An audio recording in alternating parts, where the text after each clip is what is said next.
Welcome to episode 3 of learning Java script series. ఈరోజు మనం functions గురించి డిస్కస్ చేసుకుందాం. ఫంక్షన్స్ అంటే ఏంది, ఫంక్షన్స్ ఎందుకు యూజ్ చేస్తాం, ఫంక్షన్స్ని ఎలా యూజ్ చేయాలి. ఫంక్షన్స్ అంటే ఎగ్జాంపుల్ మ్యాగీ ప్రిపరేషన్ తీసుకోండి. అరవింద్ వచ్చేసి నన్ను అడుగుతాడు మ్యాగీ ఎట్లా చేయాలి అని.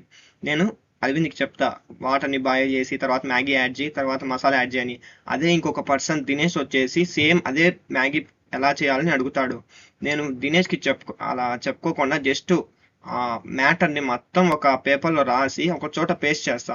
అప్పుడు ఎవరికి ఎలా చేయాలో ఆ పేపర్ని చూసి ప్రిపేర్ చేసుకుంటారు. సో సేమ్ దానిలాగానే ఫంక్షన్స్ అంటే జావా స్క్రిప్ట్లో చాలా వరకు కోడ్స్ని రీయూజ్ చేస్తూ ఉంటాం.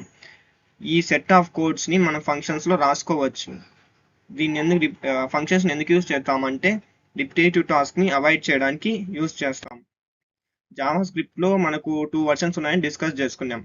ఒకటి ES5, ఒకటి ES6. ES5లో మన ఫంక్షన్స్లో 3 టైప్స్ ఉంటాయి. ఒకటి function statement, functional expressions, anonymous function. ES6లో ఫ్యాట్ ఆరో ఫంక్షన్ అనేది ఒకటే ఉంటుంది. ఆ ఫ్యాట్ ఆరో ఫంక్షన్లో 3 టైప్స్ ఉంటాయి. బేసిక్ ఫ్యాట్ ఆరో విత్ వన్ పేరెంట్, ఫ్యాట్ ఆరో with implicit return. Next function ఎలా రాయాలో చూద్దాం జావా స్క్రిప్ట్లో. ఫస్ట్ ఫంక్షన్ బ్రాకెట్ అనేది మన డేటా టైప్స్లో డిస్కస్ చేసుకున్నాం. డేటా టైప్స్లో 2 ఉంటాయి. ఒకటి ప్రిమిటివ్ డేటా టైప్, ఒకటి రిఫరెన్స్ డేటా టైప్. మన ఫంక్షన్స్ అనేది ఒక రిఫరెన్స్ డేటా టైప్. ఇప్పుడు దీని సింటాక్స్ చూసుకుంటే function of ABCD bracket curly braces. ఇది ఒక నార్మల్ ఫంక్షన్ రిప్రజెంటేషన్. మనం ఫంక్షన్స్ అనేది ఎందుకు యూజ్ చేస్తాం, మన కోడ్ని ఇప్పుడు ఫంక్షన్స్ రిపిటేటివ్ ఇప్పుడు చాలా కోడ్ని యూజ్ చేయాలి. ఇప్పుడు ఒక కోడ్ని 3 టైమ్స్ యూజ్ చేయాలంటే 3 టైమ్స్ ఆ కోడ్నే రాయం కదా. అటు రాస్తే మన కోడ్ చాలా పెద్దది అనిపిస్తుంది. సో దాన్ని ఫంక్షన్స్ అనేది యూజ్ చేసి ఆప్టిమైజ్ చేస్తాం. ఫంక్షన్ రాసి దాంట్లో ఒకసారి రాస్తాం ఆ కోడ్ని, అది చాలాసార్లు ఎగ్జిక్యూట్ అవుతుంది. Next function of ABCD. అసలు ABCD అంటే ఏంటంటే ఇదొక సపోజ్ ఫంక్షన్. మీరు ఎగ్జాంపుల్ ఒక ఫంక్షన్ తీసుకుంటే ఆ ఫంక్షన్కి ఒక పేరు ఉంటుంది. గీతా వెట్స్ రాము అని సంథింగ్ లైక్ దట్. అలా ఫంక్షన్ అలా నేమ్ ఉంటుంది కదా. సేమ్ అలానే జావా స్క్రిప్ట్లో ఈ ఫంక్షన్కి అనేది ఒక నేమ్ ఇస్తాం. దానికి మనం ABCD ఆఫ్ అనేది తీసుకున్నాం. దీన్ని ఈ ఫంక్షన్లో ఉన్న మ్యాటర్ ఎగ్జిక్యూట్ అవ్వాలంటే మనం ఫంక్షన్ అనే నేమ్ని కాల్ చేయ ఫంక్షన్ దాన్ని ABCD ఆఫ్ అని రాసుకుంటాం. ఎగ్జాంపుల్ ఇక్కడ కోడ్ ఇచ్చారు, sample code function simple of. దాని లోపల ఒక కోడ్ ఇచ్చాం, var a = 12 console.log of a అని ఇచ్చాం. లాస్ట్లో మనం ఇక్కడ ఇచ్చిన నేమ్ని ఇక్కడ కాల్ చేసాం. అప్పుడు దీంట్లో ఉన్న కోడ్ మొత్తం మనకి ఎగ్జిక్యూట్ అవుతుంది. అప్పుడు దీనికి అవుట్పుట్ ఏమొస్తుంది, a = 12. కాబట్టి మనకు హలో వరల్డ్ అనేది ఒకసారి 12 ప్రింట్ అయిన తర్వాత హలో వరల్డ్ అనేది 10 టైమ్స్ ప్రింట్ అవుతుంది. దీన్ని మీరు VS కోడ్లో ఎగ్జిక్యూట్ చేసి ట్రై చేయండి. నెక్స్ట్ మనకు ఫంక్షన్స్లో ఇప్పుడు సపోజ్ ఎగ్జాంపుల్ ఒక 20 లైన్స్ ఆఫ్ కోడ్ ఉంది. 20 లైన్స్ ఆఫ్ కోడ్లో 6th లైన్లో ఫంక్షన్ని కాల్ చేస్తున్నాం. 11th లైన్లో ఆ ఫంక్షన్లో ఉన్న కోడ్ రాసాం, ఫంక్షన్ కోడ్. 6th లైన్లో కోడ్ని కాల్ చేసాం ఫంక్షన్ని. ఇప్పుడు ఏది ఎగ్జిక్యూట్ అవుతుంది, 6th లైన్ నుంచి ఎగ్జిక్యూట్ అవుతుందా, డైరెక్ట్ 11th ఎగ్జిక్యూట్ అవుతుందా అంటే మనకు డైరెక్ట్ 11th ఎగ్జిక్యూట్ అవుతుంది. ఎందుకంటే ఇక్కడ ఈ ఫంక్షన్లో నేమ్ రాసాము, ఆ నేమ్ని ఇక్కడ కాల్ చేస్తున్నాం. సో మనకు డైరెక్ట్లీ ఇదే 11th లైన్ ఎగ్జిక్యూట్ అవుతుంది. నెక్స్ట్ ఫంక్షన్ విత్ పారామీటర్స్ అంటే ఇప్పుడు ఫంక్షన్ ఆఫ్ ABCD అనేది ఒక నేమ్ లోపల ఒక వాల్యూ కానీ ఏదో సంథింగ్ ఇస్తాం, దాన్ని పారామీటర్ అంటాం. కాలింగ్ ఫంక్షన్లో ఏదైనా వాల్యూ ఇచ్చే దాన్ని ఆర్గ్యుమెంట్ అంటాం.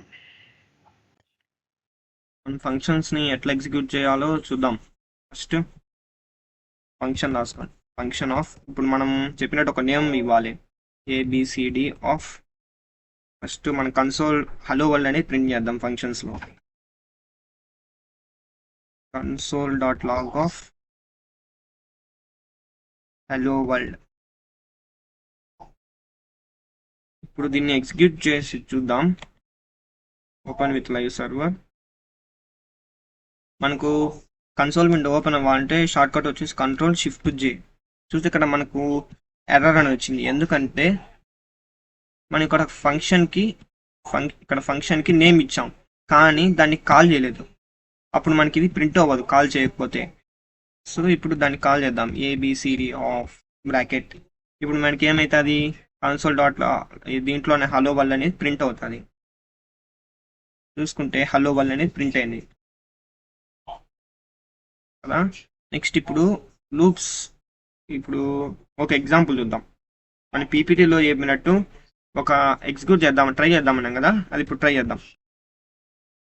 ఫంక్షన్ సింపుల్ ఆఫ్ నేమ్ని తీసుకున్నా, ఒక నేమ్ సింపుల్ కానీ మీరు ఏబిసి సంథింగ్ మీ ఇష్టం ఏ నేమ్ అయినా తీసుకోవచ్చు. నేను వేర్ i ఈక్వల్స్ టు 12 తీసుకుంటున్నా. Where i equals to 2.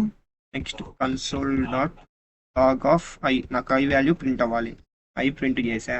Next for loop తీసుకున్నా. For where b equals to 12, మీరు b అయినా తీసుకోవచ్చు, ఏ అయినా తీసుకోవచ్చు, ఏ వాల్యూ అయినా తీసుకోవచ్చు, that's your choice. Next b less than 22, b plus plus 2. దీని లోపల మనకి ఏదంటే ఫర్ లూప్ ఏదైనా ప్రింట్ అవుట్ అవ్వాలంటే console dot log of hello అనే దాన్ని ప్రింట్ చేద్దాం. ఇప్పుడు ఫంక్షన్ రాసాం, ఫంక్షన్కి నేమ్ ఇచ్చాం. ఇప్పుడు మన నేమ్ని కాల్ చేస్తేనే కదా మనకి ఫంక్షన్లోనే లైన్స్ అనేవి ఎగ్జిక్యూట్ అవుతాయి. కాల్ చేద్దాం సింపుల్ ఆఫ్. దీన్ని ఎగ్జిక్యూట్ చేసి చూస్తే మనకు అవుట్పుట్ అనేది i వాల్యూలో ఇక్కడ 12 అనేది ప్రింట్ అయ్యి హలో వరల్డ్ అనేది 10 టైమ్స్ ప్రింట్ అవుతుంది, 10 టైమ్స్. ఇప్పుడు ఎగ్జిక్యూషన్ పార్ట్ లేకపోతే ఇక్కడ 12 ప్రింట్ అయ్యి మనకు హలో హలో అనే దాని 10 టైమ్స్ అనేది ప్రింట్ అయింది. సేమ్ అలానే డిఫరెంట్ టైప్స్ ఆఫ్ అదే ఫంక్షన్స్లోని డిఫరెంట్ టైప్స్ ఆఫ్ ప్రాబ్లమ్స్ చేసి ప్రాక్టీస్ చేస్తే మనకు ఫంక్షన్స్ బాగా నేర్చుకుంటాం. నెక్స్ట్ ఫంక్షన్ విత్ పారామీటర్స్ ఎలా సాల్వ్ చేయాలో చూద్దాం.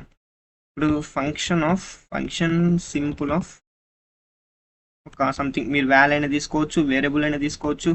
సపోజ్ నేను b అని తీసుకుంటున్నా.